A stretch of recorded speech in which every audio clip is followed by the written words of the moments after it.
Democrats aren't responding to the growth in popularity of leftism. In fact, they're actively resisting it.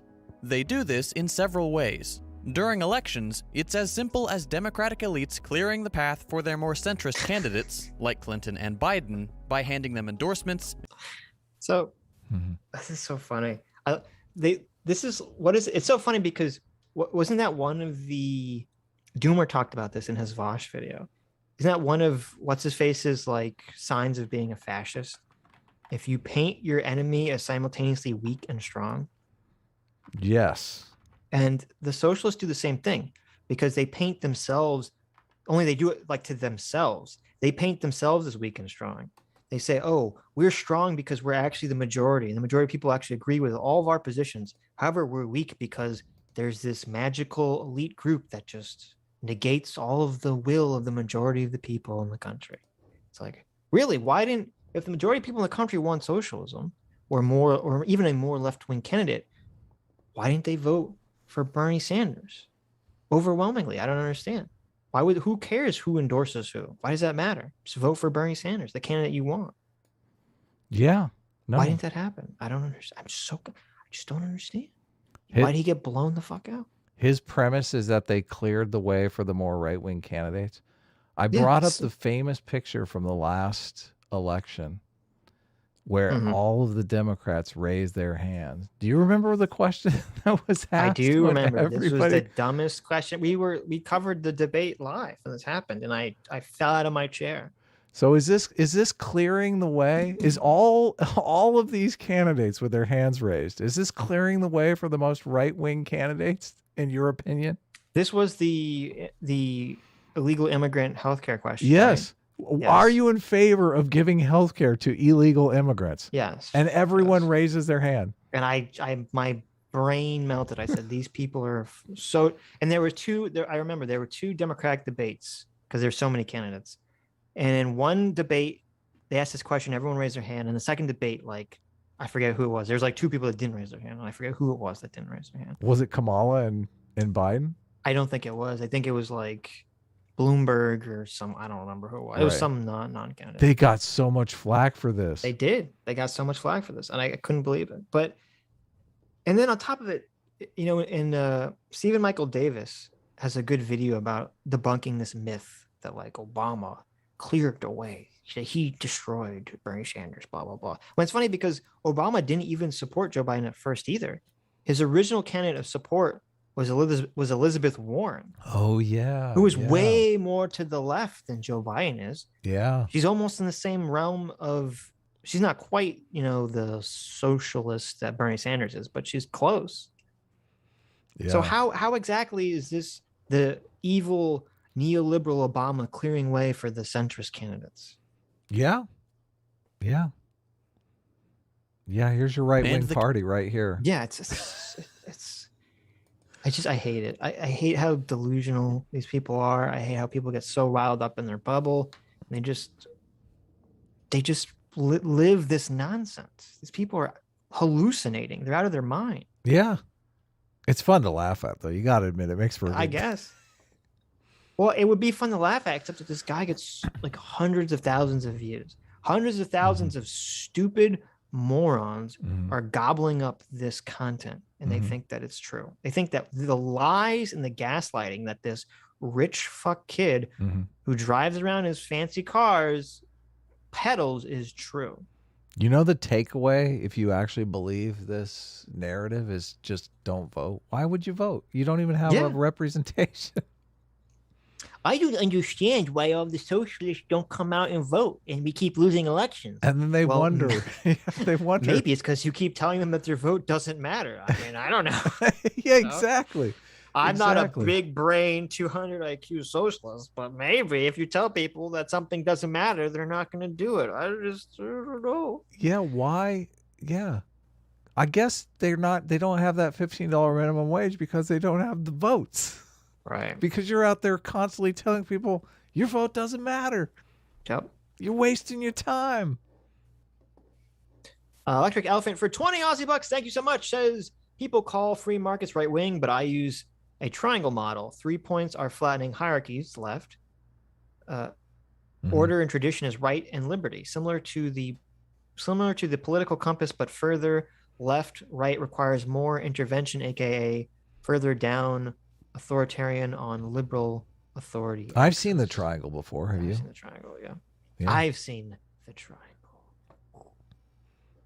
Actual Justice Warrior, thanks again, Sean, for another $5. Says the poll cited under his video says 36% want a single government plan. The majority are in the government/private camp by 56%. 56%. Wow. Also blacks beat burning twice. That is true.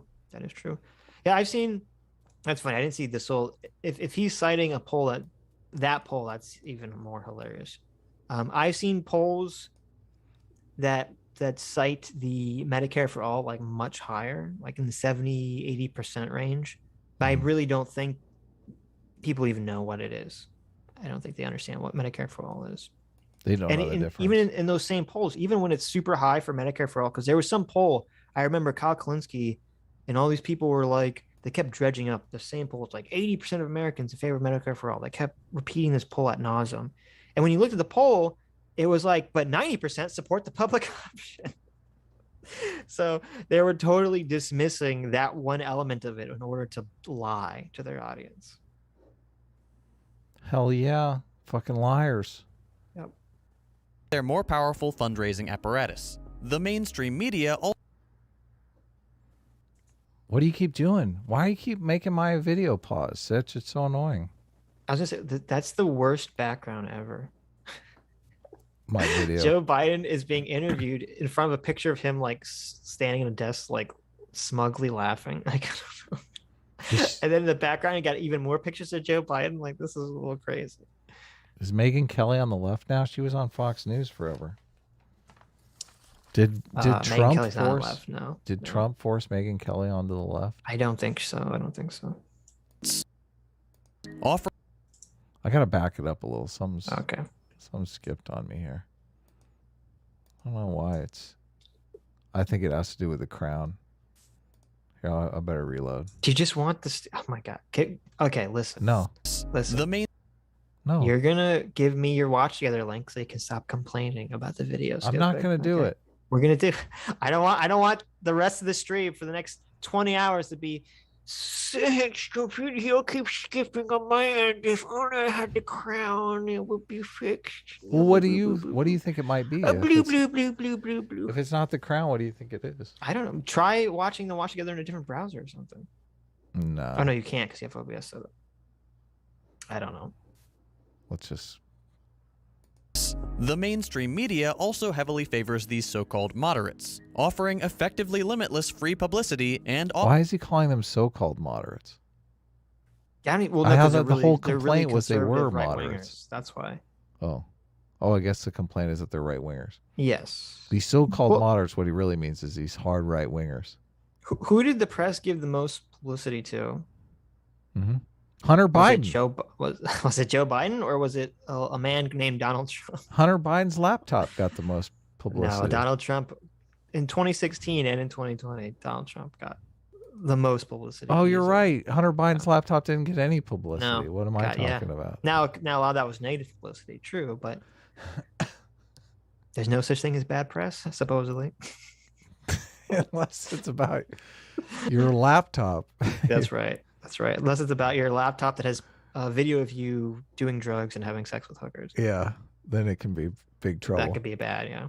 Often outright slandering the more left-leaning candidates. But it doesn't stop there. Once in government, the party's attachment to centrism only grows. We see this when Biden abandons the fight for a $15 minimum wage long before it starts. He never agreed with the position in the first place.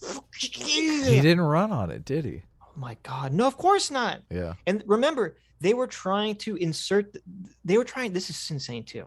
The $15 minimum wage thing, remember, they were trying to insert into the COVID relief bill on top of that.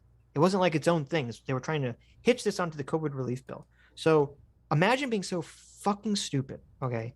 The country is coming out of lockdown. Our economy is kind of shaky. Things are in a weird place right now. Leading it to prices are fail rising in the Senate. Prices are rising because of supply chain issues. And then this idiot on top of that wants to add even further stability to the economy by advocating for a gigantic federal minimum wage increase. He's like, we just basically put all small businesses all over America on life support. For the last year because of lockdown. 2 years. I mean, it's basically been 2 years now. Right. And now you want to throw this $15. Maybe we should hold off on the $15 minimum wage just a bit. Just a tad until things are up and running, right? It's so dumb. No, let's do it now. Come on. No. Let's make those Denny's in Iowa start paying $15 an hour. Well, yeah, let's make it so all that exists is Denny's and other chains. Yeah. Oh, that's true. Yeah. It's super capitalist. They just hate business owners. That's really what this is. They just hate business owners emotionally, and they want them to pay. They want to screw them over. Yeah, they do. They're all their bosses. They hate their bosses. Can you imagine you go from, driving nice sports cars on your second channel to working for FedEx? Of course you're going to be chapped. You're like, I've been rich since I was born. I'm not fucking working for FedEx.